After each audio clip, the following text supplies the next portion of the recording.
Welcome to the African Album Review Podcast, where we review Africa's best and latest music projects.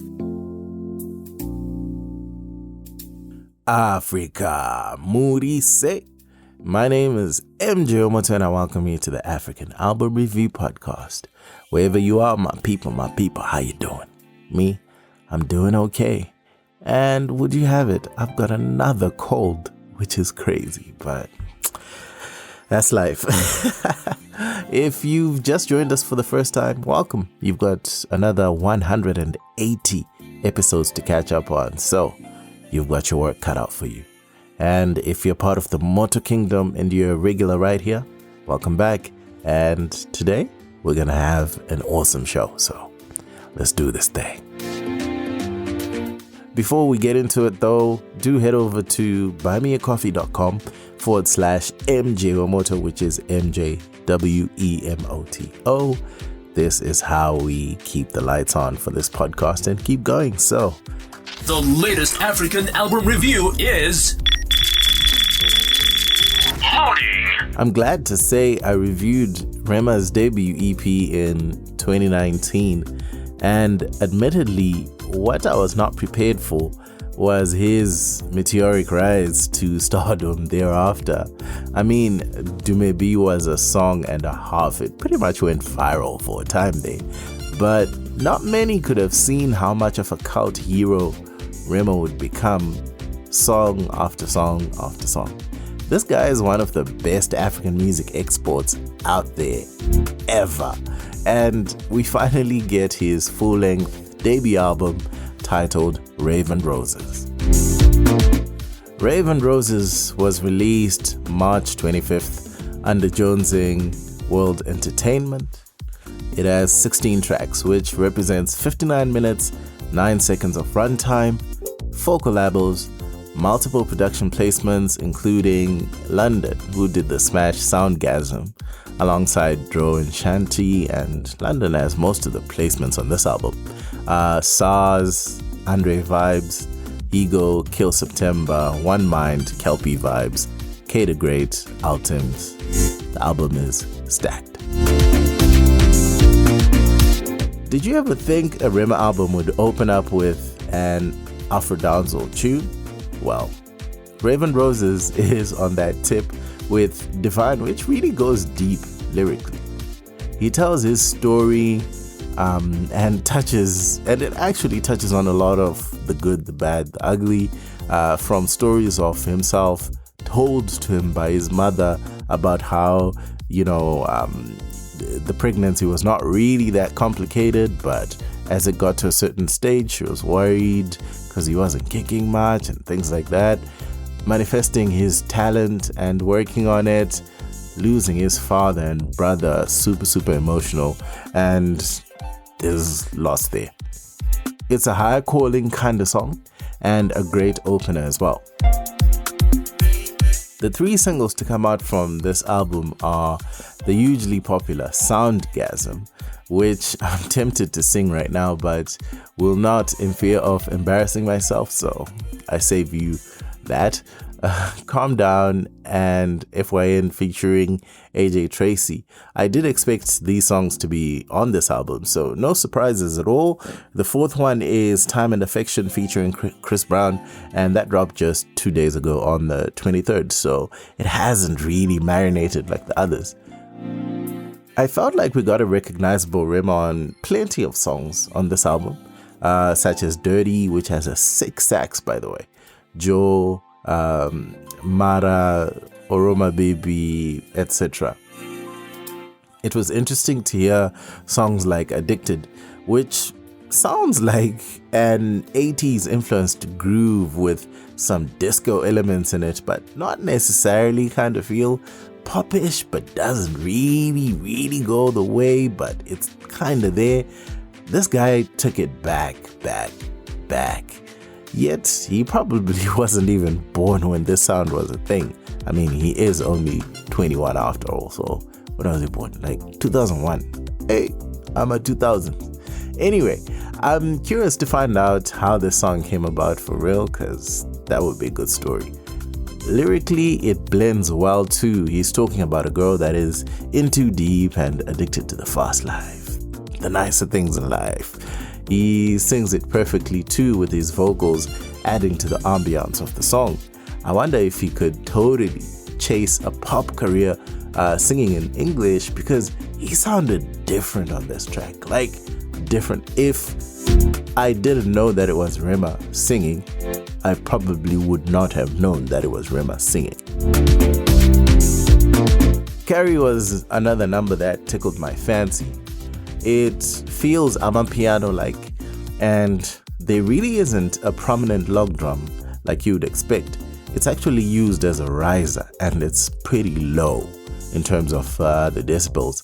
And so I got to like 2.5 minutes of listening thinking, surely a harder log drum is gonna hit this record. It did not. But that was a skillful play. We'll just call it an Afro House song then. Cool. Are You There had those reggaeton with dancehall infusions, and it'll be a good one in a club or driving your car on a road trip. You'll actually go crazy for real. One of the first things I noticed between tracks 1 and 2 is that there was gapless playback. And for those who don't know, it's basically when you transition from song to song and there's actually no silence between songs. It's just like you're playing a continuous thing. It was quite recognizable between the songs Mara and Love, then FYN and Oroma Baby 2. Maybe not so much on the other records because it doesn't have that feel, but very nice touch, man like Rema. I loved it. I've always enjoyed albums like that, and it made that transition between Divine and Hold Me, which is tracks 1 and 2, feel absolutely magical, same way it did for the other tracks where it's pretty recognizable. The beat switch up on the song Hold Me, by the way, from when Black started his thing, was so cool. A standout aspect about Rema and this album in general is the beat selection. He can stay within the familiar lane, the Afrobeats lane, then suddenly switch to something far more experimental, and you might question him for a bit, but he will deliver. That's a guarantee. And here's a cool fact. All African producers on the album are from Benin City in Nigeria, which is his hometown. Wow, talk about putting your people on. That's dope. Now, is the era of microwave songs done now? Shortest song on Rave and Roses is 2 minutes 58 seconds, and the longest one is 4 minutes and 30 seconds long. Nice to actually see the tide is shifting back to, we don't have to make 1 minute 25-second songs for higher streams. I mess with that, honestly. The dude had some seriously powerful collabos on here. I mean, Rema, bro, how'd you do it? From Black to Chris Brown, AJ Tracy from the UK, and French singer Isolde. Oh, man, those are some cool collabos, and I know you could get way more people, but he decided to kind of just keep it short and sweet. Of those collabos, my favorite was Isolde, probably followed by Black. She smashed it out of the park for me, and I would love to hear her work with Almaray at some point. I think those two could kill it, absolutely kill it. Rema holds his own though. I mean, out of 16 tracks, only 4 had collabos, and I'm like, king, keep on kinging.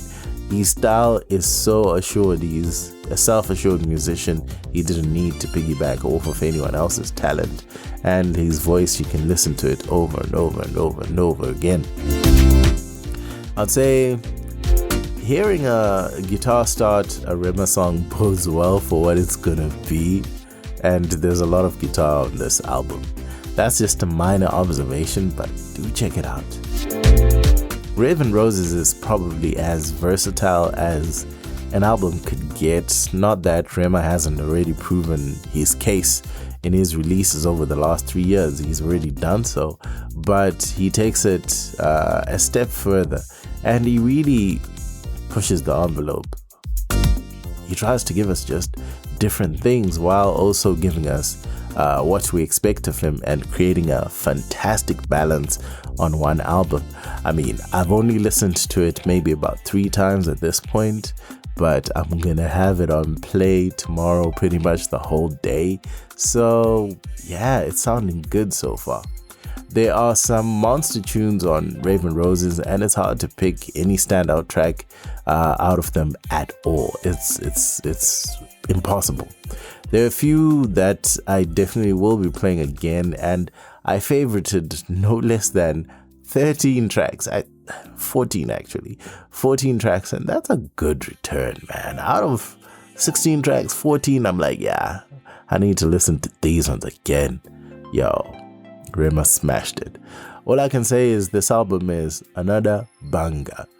Y'all gotta listen to it. It is definitely a recommendation from me, and this isn't even for fans of Rema alone. It's for anybody who's into Afro beats and looking for a sound that's different, man. Like, this dude he's already places, but he's going further some way. I don't know. Anyway, that's it from me. My name is MJ Wemoto, son of Zimbabwe, signing out. This was the African Album Review Podcast. Peace. Dende. Moto Music, the best place to listen to podcasts about African music online.